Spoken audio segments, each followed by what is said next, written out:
how can I look at the fences around my life and see it as something beautiful? And see it as something that's keeping what's on the inside of those fences actually is a wonderful beauty to be tended. A lot of times we can't see that because we're looking at what's on the other side of the fence. I mean, I personally, I have been diagnosed with Lyme disease, so I live in the reality that my body cannot do what it once did.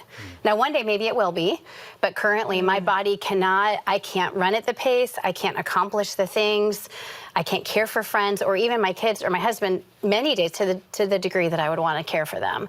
But what's the process of grieving that, of actually giving it more than a minute to go, this is really hard, and this isn't what I chose for my life. Because I think there are probably viewers who are facing physical illness or limitations that if you look 10 years out, you're thinking, this may not change.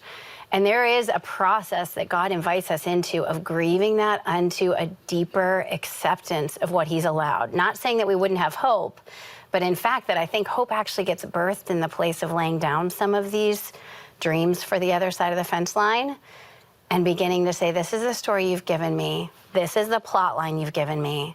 So for me, with my Lyme disease, I move slow. I move slower than I did 10 years ago, slower than I did 5 years ago.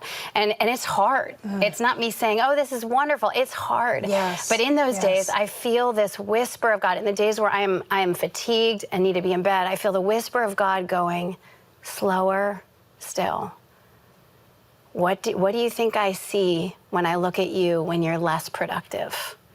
What do you think I see when I look at you and you're not accomplishing all that you want to accomplish? We see a different side of God looking at us when we can't knock it out of the park.